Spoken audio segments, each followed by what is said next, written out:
श्री शिव पुराण।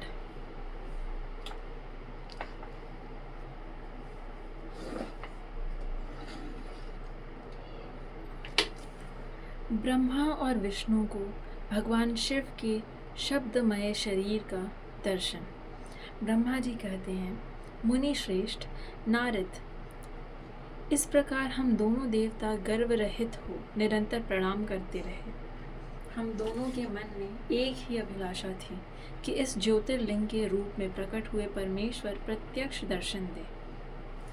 भगवान शंकर दीनों के प्रतिपालक,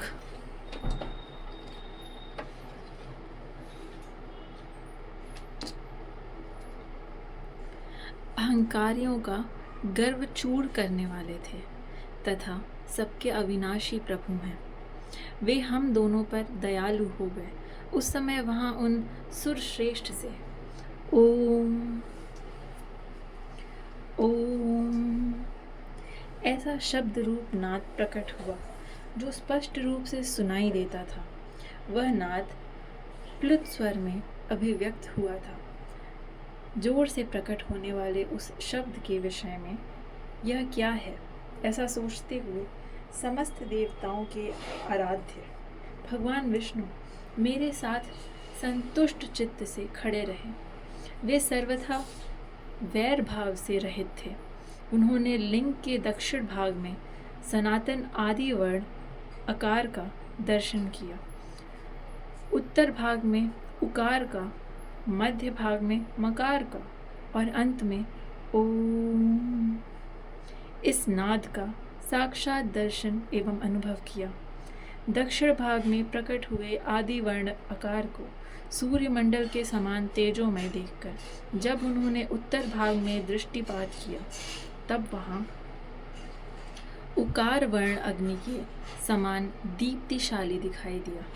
मुनि श्रेष्ठ, इसी तरह उन्होंने मध्य भाग में मकार को चंद्रमंडल के समान उज्ज्वल कांति से प्रकाशमान देखा। तदनंतर जब उसके ऊपर दृष्टि डाली, तब शुद्ध स्फटिक मणि के समान निर्मल प्रभा से युक्त, तुरीयातीत, अमल, निष्कल, निरुपद्रव, निर्द्वंद्व, अद्वितीय, शून्यमय, ब्राह्म और अभ्यंतर के भेद से रहित, बाहांतर भेद से युक्त, जगत के भीतर और बाहर स्वयं ही स्थित, आदि, मध्य और अंत से रहित, आनंद के आदिकरण तथा सबके परम आश्रय, सत्य, आनंद एवं अमृत स्वरूप पर ब्रह्म का साक्षात्कार किया। उस समय श्री हरि यह सोचने लगे कि यह अग्निस्तंभ यहाँ कहाँ से प्रकट हुआ है। हम दोनों फिर इसकी परीक्षा करें। मैं इस अनुपम अनल स्तंभ के नीचे जाऊंगा। ऐसा विचार करते हुए श्री हरि ने वेद और शब्द दोनों के आवेश से युक्त विश्वात्मा शिव का चिंतन किया। तब वहाँ एक ऋषि प्रकट हुए जो ऋषि समूह के परम सार रूप माने जाते हैं। उन्हीं ऋषि के द्वारा परमेश्वर श्री विष्णु ने जाना कि इस शब्द ब्रह्ममय शरीर वाले परम लिंग के रूप में साक्षात परब्रह्म स्वरूप महादेव जी ही यहाँ प्रकट हुए हैं। ये चिंता रहित अथवा अचिंत्य रुद्र हैं, जहाँ जाकर मन सहित वाणी उसे प्राप्त किए बिना ही लौट आती है। उस पर ब्रह्म परमात्मा शिव का वाचक एकाक्षर प्रणव ही है। वे इसके वाच्यास्थ रूप हैं। वह परम कारण, रित, सत्य, आनंद एवं अमृत स्वरूप परात्पर परब्रह्म एकाक्षर का वाच्य है। प्रणव के एक अक्षर आकार से जगत के बीजभूत अंड जन्मा भगवान ब्रह्मा का बोध होता है। उसके दूसरे एक अक्षर उकार से परम कारण रूप श्री हरि का बोध होता है। और तीसरे एक अक्षर मकार से भगवान नील लोहित शिव का ज्ञान होता है। अकार सृष्टि करता है, उकार मोह में डालने वाला है और मकार नित्य अनुग्रह करने वाला है। मकार बोध्य सर्वव्यापी शिव बीजी बीज मात्र के स्वामी हैं और अकार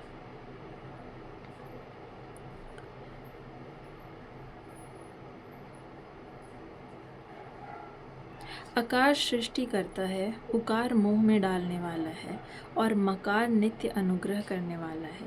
मकार बोध्य सर्वव्यापी शिव बीजी बीज मात्र के स्वामी हैं और अकार संज्ञक मुझे ब्रह्मा को बीज कहते हैं।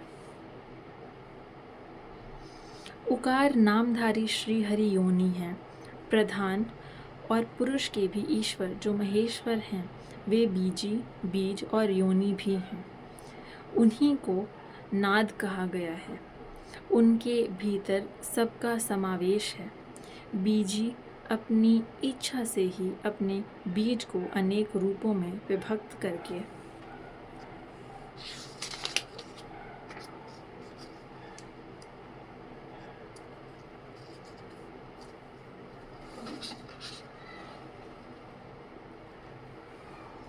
स्थित हैं।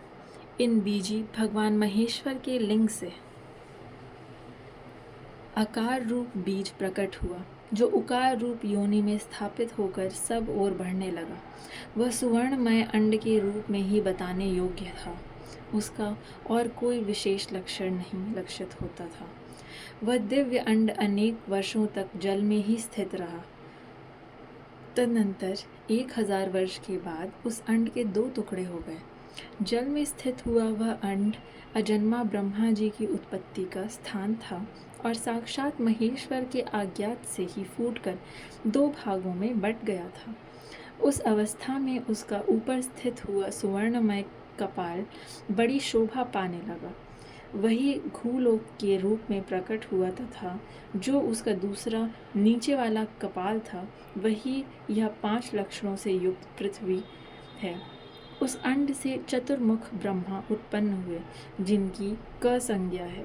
वे समस्त लोकों के सृष्टा हैं। इस प्रकार वे भगवान महेश्वर ही अ, उ और म इन त्रिविध रूपों में वर्णित हुए हैं। इसी अभिप्राय से उन ज्योतिर्लिंग स्वरूप सदाशिव ने ओम ओम ऐसा कहा। यह बात यजुर्वेद के श्रेष्ठ मंत्र कहते हैं। यजुर्वेद के श्रेष्ठ मंत्रों का यह कथन सुनकर ऋचाओं और साम मंत्रों ने भी हमसे आदरपूर्वक कहा, हे हरे, हे ब्रह्मन, यह बात ऐसी ही है। इस तरह देवेश्वर शिव को जानकर श्री हरि ने शक्ति संभूत मंत्रों द्वारा उत्तम एवं महान अभ्युदय से शोभित होने वाले उन महेश्वर देव का स्तवन किया।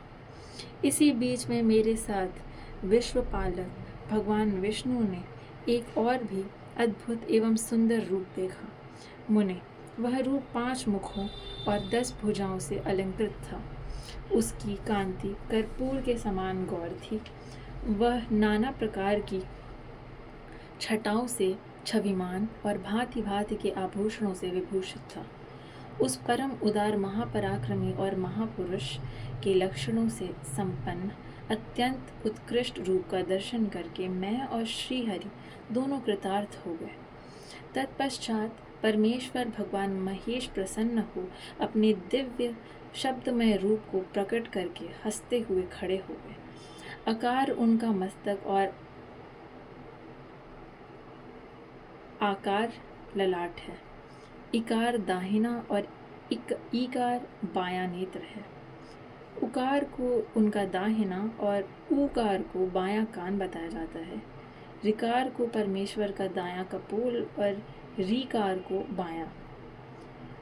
री और ली के उनकी नासिका के दोनों छिद्र हैं। एकार उन सर्वव्यापी प्रभु का ऊपरी ओष्ठ है और एकार अधर। ऊकार तथा औकार ये दोनों क्रमशः उनकी ऊपर और नीचे की दोनों दंत पंक्तियां हैं। अंग और आह उन देवाधिदेव शूलधारी शिव के दोनों तालु हैं। क आदि 5 अक्षर उनके दाहिने 5 हाथ हैं और च आदि 5 अक्षर बाएं 5 हाथ। ट आदि और त आदि 5 अक्षर उनके पैर हैं।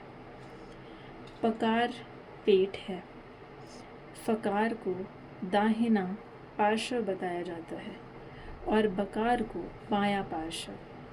भकार को कंधा कहते हैं। मकार उन योगी महादेव शंभु का हृदय है। य से लेकर स तक 7 अक्षर सर्वव्यापी शिव के शब्दमय शरीर की 7 धातुएं हैं।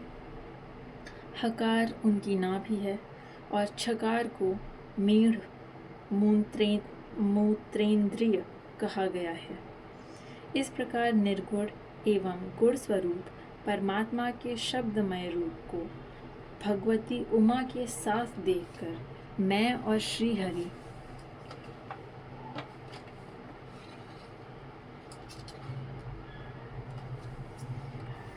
दोनों कृतार्थ हो गए। इस तरह शब्द ब्रह्ममय शरीरधारी महेश्वर शिव का दर्शन पाकर मेरे साथ श्री हरि ने उन्हें प्रणाम किया और पुनः ऊपर की ओर देखा। उस समय उन्हें 5 कलाओं से युक्त ओंकार जनित मंत्र का साक्षात्कार हुआ।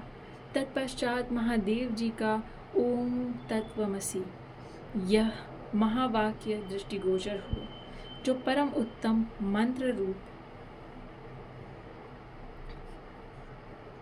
है तथा शुद्ध स्फटिक के समान निर्मल है। फिर संपूर्ण धर्म और अर्थ का साधक तथा बुद्धि स्वरूप गायत्री नामक दूसरा महान मंत्र लक्षित हुआ, जिसमें 24 अक्षर हैं तथा जो चारों पुरुषार्थ रूपी फल देने वाला है। तत्पश्चात मृत्युंजय मंत्र, फिर पंचाक्षर मंत्र तथा दक्षिणामूर्ति संज्ञक चिंतामणि मंत्र का साक्षात्कार हुआ। इस प्रकार 5 मंत्रों की उपलब्धि करके भगवान श्री हरि उनका जप करने लगे। तदनंतर ऋक्, यजुः और साम ये जिनके रूप हैं, जो ईशों के मुकुटमणि ईशान हैं, जो पुरातन पुरुष हैं, जिनका हृदय अघोर अर्थात सौम्य है, जो हृदय को प्रिय लगने वाले सर्वगुहम सदाशिव हैं, जिनके चरण वाम परम सुंदर हैं, जो महान देवता हैं और महान सर्पराज को आभूषण के रूप में धारण करते हैं, जिनके सभी ओर पैर और सभी ओर नेत्र हैं, जो मुझ ब्रह्मा के भी अधिपति, कल्याणकारी तथा सृष्टि पालन एवं संहार करने वाले हैं। उन वरदायक शाम्ब शिव का मेरे साथ भगवान विष्णु ने प्रिय वचनों द्वारा संतुष्ट चित्त से स्तवन किया।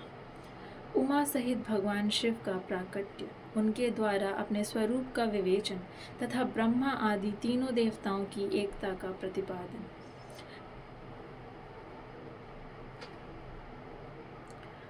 अध्याय समाप्त।